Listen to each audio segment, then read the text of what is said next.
Hello, everyone. How's everyone doing? Very good. So just as a reminder, this will be recorded, so we'll have it out later for anyone to come back and watch. If there's something in there that you missed or somebody that missed the session, they can come back in and view it later. So we're just really glad that you all joined us here today. So we've got David. David's been with us for a little while. He'll be a good resource for us to talk with during this session too. And Melanie. Very good. Okay. This is probably everyone in our little intimate group. So we'll go ahead and just get started with this. So, during the, I don't know if any of you went to the reporting session, the SESI reporting session, but I just wanted to point out just a couple of things about the reporting so that you're not confused about that. So if you don't mind, I'm going to start sharing my screen with you now, and let's see if I can get to it here.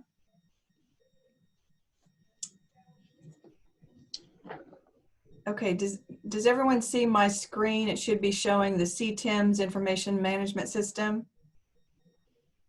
Okay, so the beauty, part of the beauty, there's a lot of beauties of being a part of a technology center that aren't available to the K-12 teachers, but the beauty is you have such a great support system, and there's so many people at your tech center that step up to help you so that you can focus more just on the teaching portion of what you're doing. But there could be some responsibilities that you have in regards to reporting. So I just wanted to make sure that you felt comfortable with that. Usually there's someone designated at your site that will be inputting your enrollment throughout the year. And that enrollment changes. You have people come and people go. But once they put that person into your classroom, then you're responsible for them for follow-up purposes. And that's probably the main thing that you're going to need to be aware of, is that you're going to have to follow up on those students. And you're following up on students actually from the previous year. But I can remember when I was in the tech center, there would be people on my follow-up report that I was charged with finding out what they were currently doing, that they may have never even been in my classroom. They were enrolled, but they never came for whatever reason. They were never even there. So the name wasn't even familiar to me. I didn't even know that they were they had been enrolled in the system at all. So, there's going to be instances come up like that, and you just have to do the best you can. They may come for a week and then they have to move, or, there's something strange that happens. They drop your class for whatever reason. But if they've been reported in the enrollment system, then you're still accountable for those students to follow up on what they're doing. So just an FYI, and certainly this, as school is getting started here, you want to make sure that you do everything in your power to come up with connections, contact information that you can then follow up with them next year, because you think where they are now, but in between now and then the summertime, they may move. There's a lot of things that can happen. And then you no longer have that connection with them anymore. So make sure you've got an alternative contact that you can try to find out what these former students are currently doing. So just keep that in mind as you develop your relationships with your students, and make sure that you let them know that that's coming, that you're going to be circling back around next year, because you want to know what's happening, and if what they learned was helpful to them, and did it get them a job, or did it get them a better opportunity for a different kind of a job, or maybe they're in college and they're still working in the same area. Those are all good conversations that you want to have with your students following up, because you can implement changes based on their feedback. So just make sure that they know that you're going to be contacting them and asking for that information.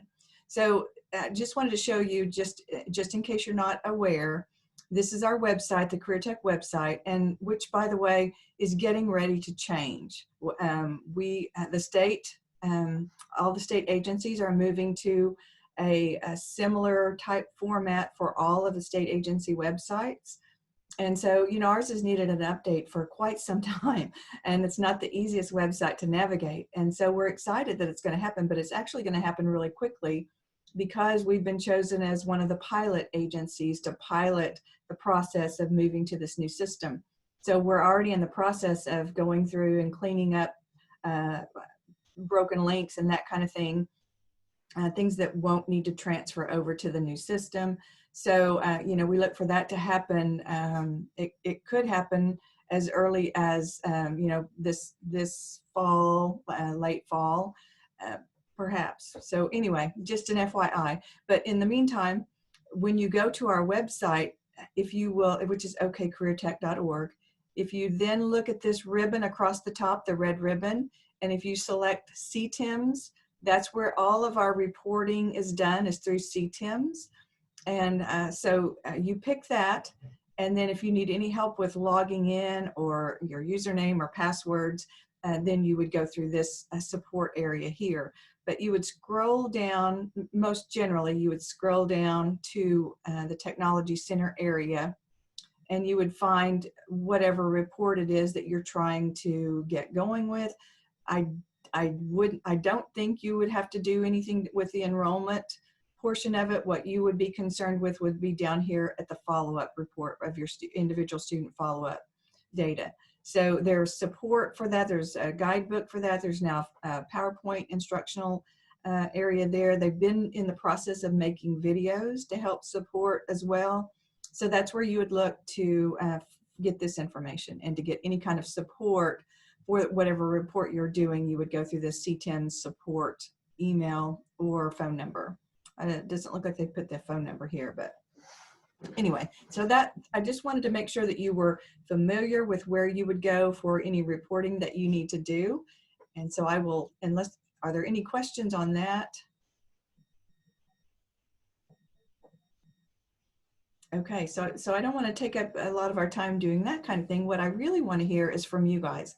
I want to hear, and I'm sure each of you would like to hear from each other as well. What's going well, and what are your challenges? Are you in school for the full week? Are you doing some kind of a on 2 days, off 2 days? Is there some different kind of a schedule that you're doing? So if you don't mind, let's hear from you. I won't call you out. I'll let you do it yourself. Who would like to go first and talk about what's going well and what's been your challenges? David? Hi, we're doing 5 days a week, and we're blending online versus virtual. My program was already pretty self-paced, so my challenge has been getting students to report to me weekly what they've done, and we're using TimeStation for virtual students to clock in and clock out.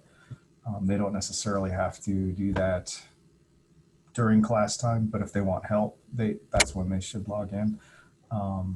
But getting some students to clock in and clock out and then follow up or report to me weekly, that's been the biggest challenge. So David, is that for financial aid purposes too, that they need that? I haven't heard that. I don't have any students on financial aid this year, and I don't know. Attendance isn't necessarily mandatory, but I feel like if a student gets far behind and is on academic probation, that attendance can help indicate whether they've been working or not. And also, in case they use it for contact tracing, that's why I've been recording who's worked when and whether they were on site or working remotely. How many years have you been teaching now, David? This is my fifth year. Any great advice that you want to pass along that might help them? Like you said, build relationships with your students if you want to follow up with them, because even then some of them will just not reply at all, and sometimes that's part of your evaluation, and it's frustrating. So the more you can take notes when you speak to them, student tells me they've been accepted and they're definitely going to a certain school, I'm glad that I had that note when, if they don't reply, um, I have something to go on. And that's a really good point, David. You said it's a part of your evaluation. Most schools want you to have a minimum of like 90 or 95% contact with your students on follow-up, because there is an option where you just don't know, you can't find them, and that's not a popular choice. So most schools want you to do whatever you can to find that student and do that follow-up, because it helps their numbers project more positively than it does if you can't find a student. That really lowers their percentages, and they don't like that. So good point, David. Okay, who else would like to go next? Bob, I see you in my right-hand corner. Melanie, go ahead. Sure. Hi, Carrie. So first of all, I've actually taken a new role as far as instructional coach this year. And so I've not been in the classroom, but I was just going to add that with our school, we're doing the block schedule. So we have an A block that attends school Monday and Tuesday, and then a B block that is Thursday, Friday, and Wednesday is a virtual day for all students and for teachers to do online Zooms and things like that.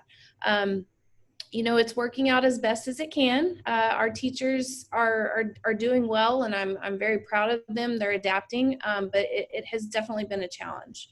So. Well, congratulations on your new role. Thank you. Much appreciated.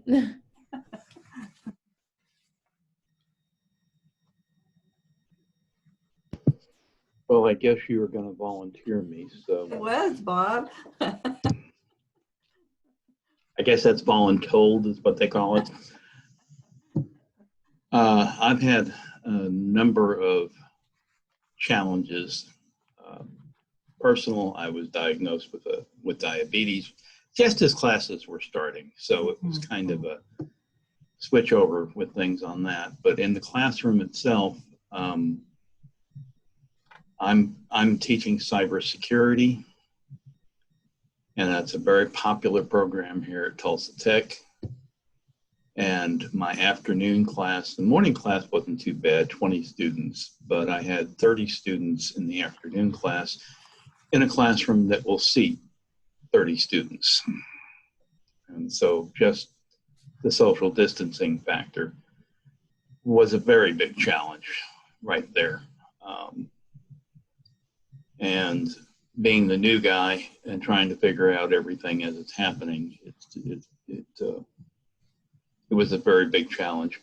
Right now, the challenge is dealing with COVID restrictions, because as soon as somebody has been exposed to COVID, they are required by Tulsa Tech to stay home, and I have to set up remote virtual learning. So physically teaching at the same time doing virtually teaching. While these sessions were going on this morning, I got another student. So I'm up to 5 students out of 50. 10% of my class load is now virtual, and just trying to manage both at the same time is getting to be a little taxing. So is the school providing equipment for the students, or are they coming up with their own, or how do you manage that? In the cases right now, the students have had their own equipment. There is some decisions being made if they didn't have the equipment, what would we do? One of my students has a Chromebook, and we use UCertify, and Chromebook screen is small. So if he's in UCertify, he can't see all the little things that he has to click and push. So that's been one problem we've had to work around. But in general, all of the material, everything's provided by the student, not by the tech center. So how do you manage the expectations from the students who are having to go virtual versus the ones who are on site? Do they have the same deadlines, the same expectations? Same exact deadlines. Basically, we use Microsoft Teams. And so what I've done with Microsoft Teams is set up a virtual classroom. What Tech has done is they've gone in and set up a spreadsheet, both for whole classes that would have to be taught virtually and for individual students. So I've set up in Teams a classroom for my morning and a classroom for my afternoon class. And then basically I set up an individual area for each student and upload the expectations for the spreadsheet expectations for them. I give them some leeway that they don't have to have everything done for the lab time necessarily during what I would consider lab time, but they do have to have it done by the end of the week. So there's some expectations in there where they can, if they're sick or if they actually do have COVID and they're sick, okay, well, we can give you some leeway. I've also taken the time to record the sessions in Teams that I'm lecturing so that they can actually go back and watch them if they're not feeling well or something like that. Okay. Thank you, Bob, for sharing. You're welcome. Who wants to go next? I guess I will. Thank you, Jacob. You're welcome. My biggest issue is students just don't want to do the work. Or on an A-B schedule. When they're here at school, I can get them to do their assignments, but when they're home, they don't want to do their work. Zeros really don't faze them, so just kind of have a bunch of kids who aren't wanting to do anything. That is a challenge. Anyone have any suggestions for Jacob on how to get them engaged?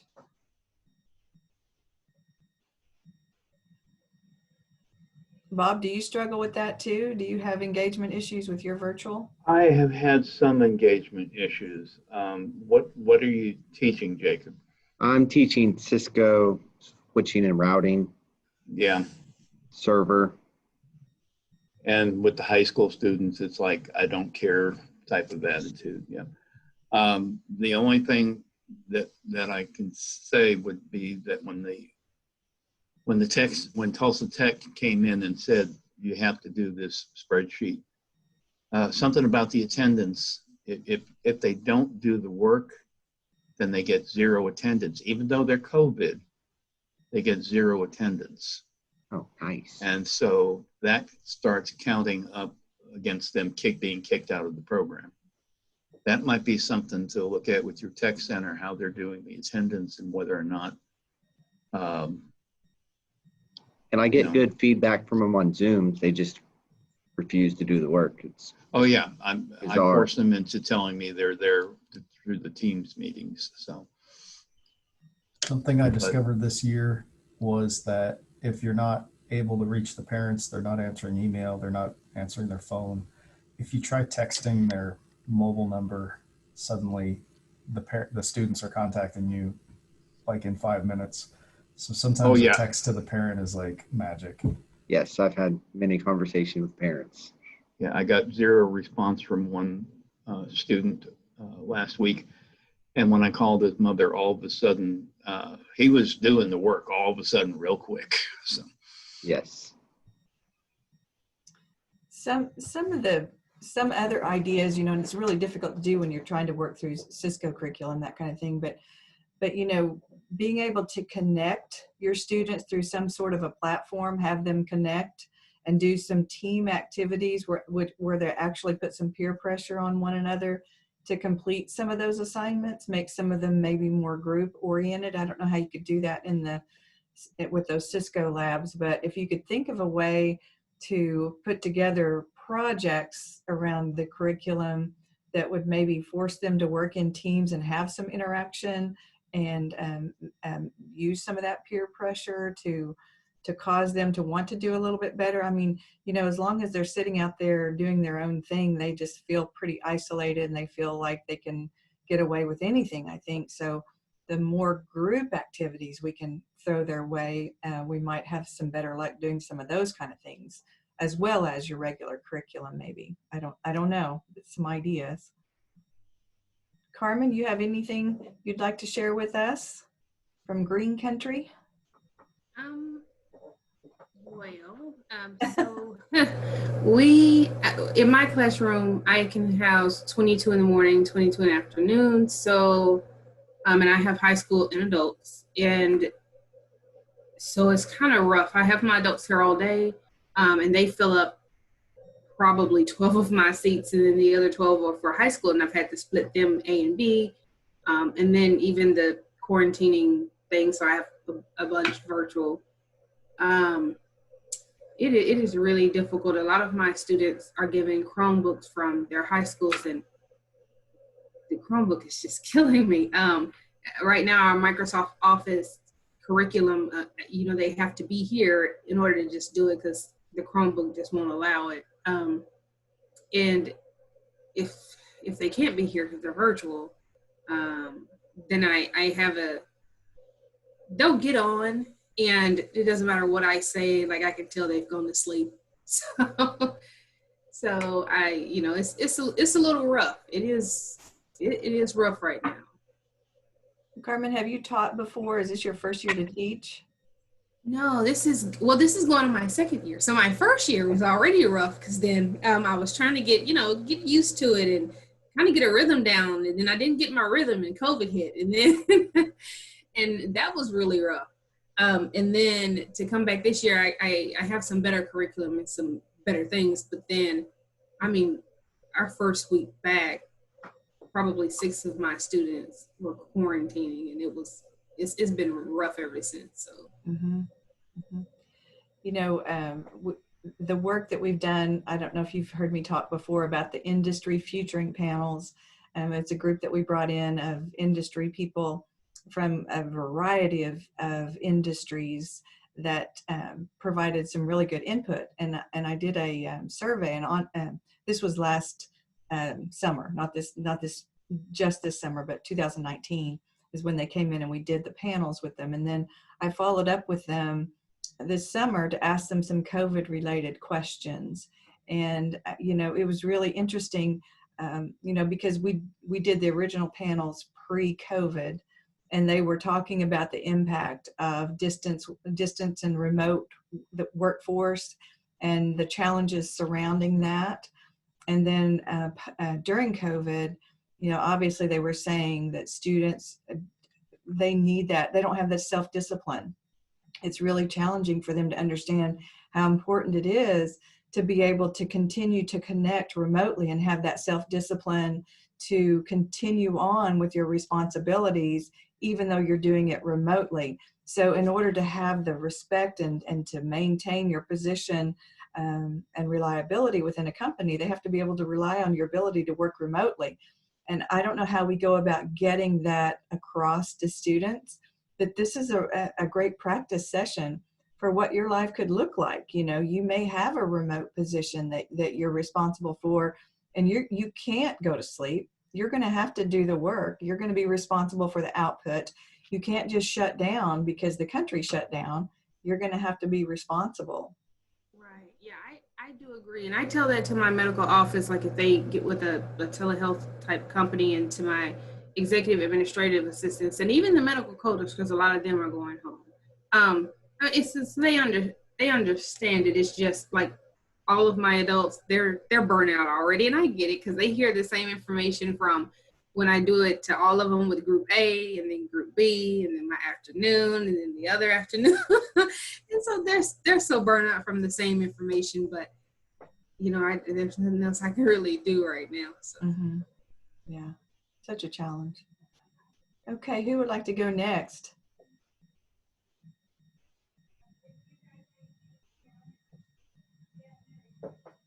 I guess I can. Thank you. So I think what I'm seeing is probably very similar to, especially like what Bob and both Carmen have said, is that, I mean, we're in person every day, but when somebody gets exposed to COVID, the health department makes us send them home, basically. So we have random students randomly disappearing for 2 weeks at a time. I think I'm down to only 5 out in the morning right now. I had 7 out of 21 out earlier, but so we try to do everything in person every day.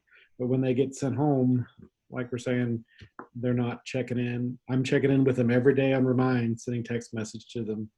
A lot of them aren't getting back to me. And when they are doing work, some of them, they don't have the equipment that they need to do their work. They're on Chromebooks. I figured we could at least do Word, but that won't even work on a Chromebook. And they definitely can't do the Adobe software, which for the second years is pretty important. We're pretty much just doing photography, and then videography. We can't do that from home. So I still haven't figured that one out. Mm-hmm. So Carl, I'm someone was going to say something. Go ahead. Yeah, Carl. I know with tech, they've set up, with Tulsa Tech here, they've set up, and this was something they were planning to do anyways, but the students are able to remote into a virtual Windows machine from home. And then the software that you would need for Adobe could be set up on the virtual Windows machine.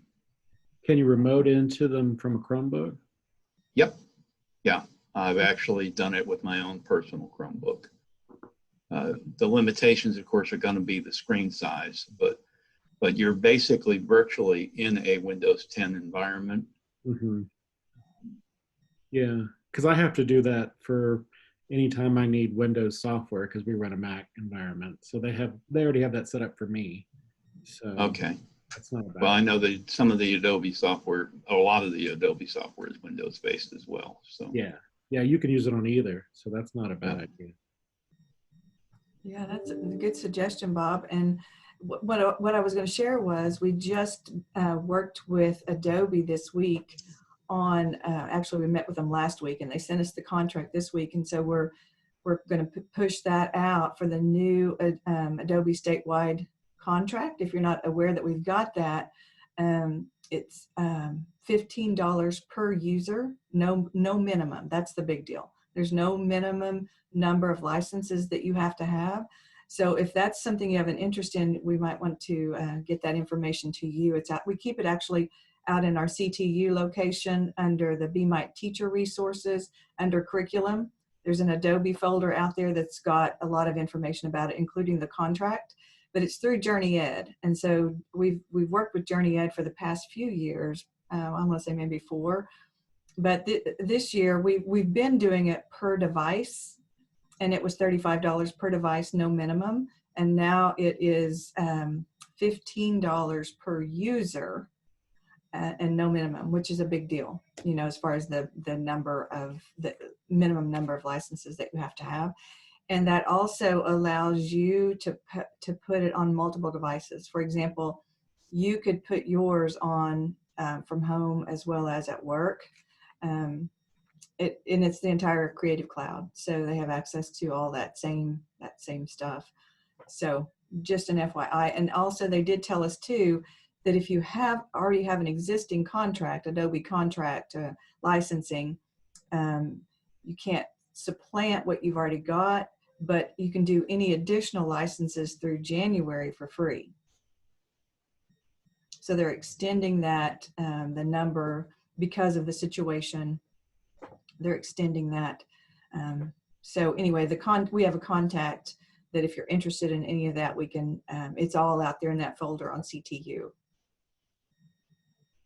Or you can contact me directly and I can get it to you. So, but that doesn't help the bandwidth issue, and this amount of bandwidth it takes to run Adobe is, in this new version, the new version, you have to have a pretty strong machine to be able to operate it. So I don't know how it would work through like what Bob was talking about. I don't know if it'd work okay.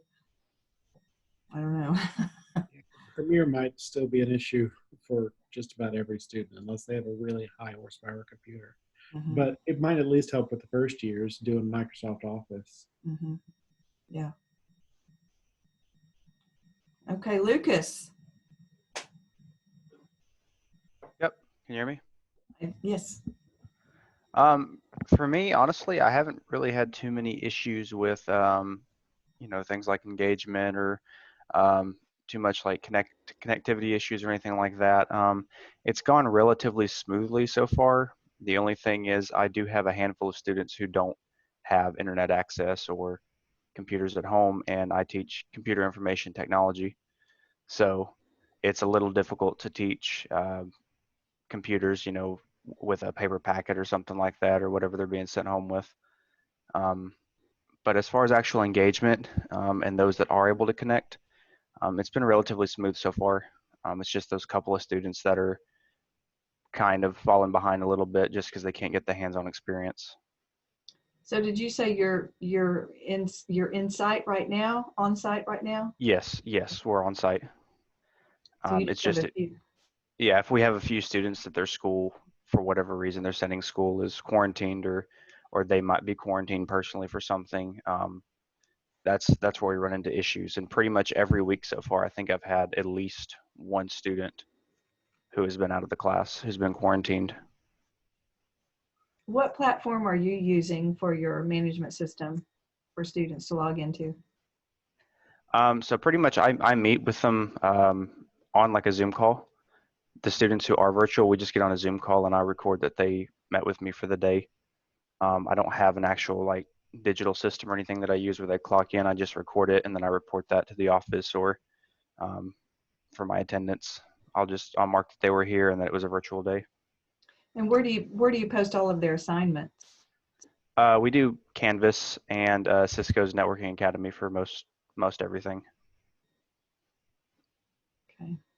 And if they have a paper packet that they're doing because they don't have internet, we will figure out either a way for a parent or somebody to come pick it up, or possibly maybe if the office even wants to send it to them or give it to them personally. But we prepare a pretty much like a paper version of the course the best that we can. Mm-hmm. That would be a challenge, wouldn't it? I mean, it almost comes across in your area, I would think, as busy work for those students when they're used to, they're thinking computer technology is where I'm at, and here I'm having to do this packet of papers. So that's probably Right. Right. Yeah. So far, I've had enough, I think, kind of good, meaningful work that I've been able to put on paper for now. But we go a couple months down the road. I'm gonna have to start coming up with some new things to deliver to those students. Mm-hmm. Yeah. Okay. What questions? Do any of you have any questions? Do you feel like you've got this under control? That's really a separate question, right?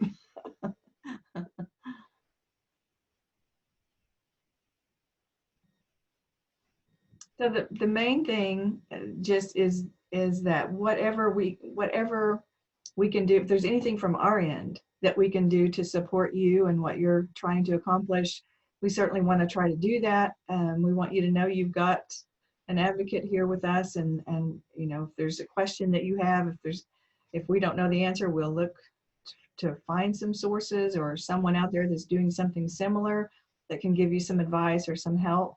There's just more questions right now than there are answers, unfortunately, that it's all uncharted water with us in this new world that we're living in. So my heart goes out to you on a daily basis. I think about what you guys are trying to accomplish, and just wishing there was more that we could do from this side to support you in what you're doing. So if you guys don't have any questions, and certainly if you want to reach out to me personally in an email or give me a call, you don't want to bring it up in this open forum, that's fine too.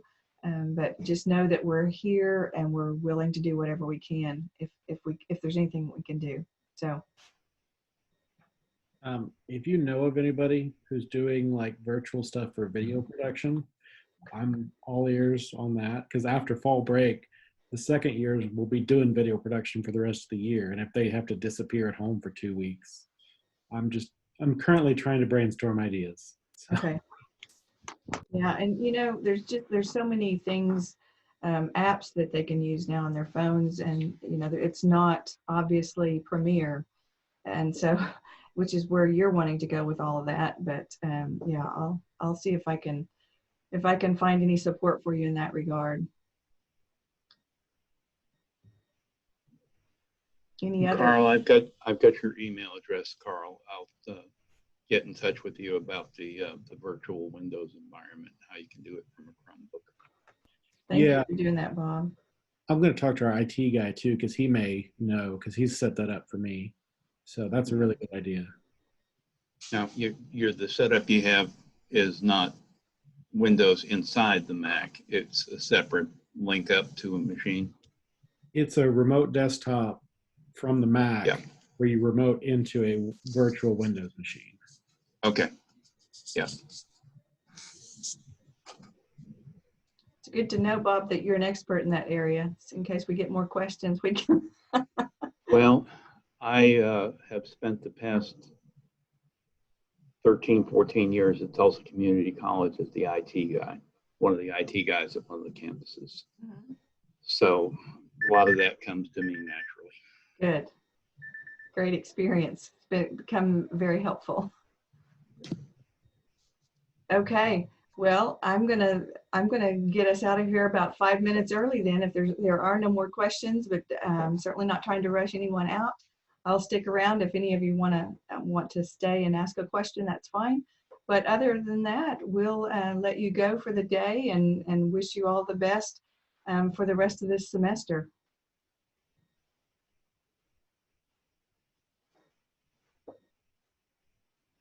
Thank you.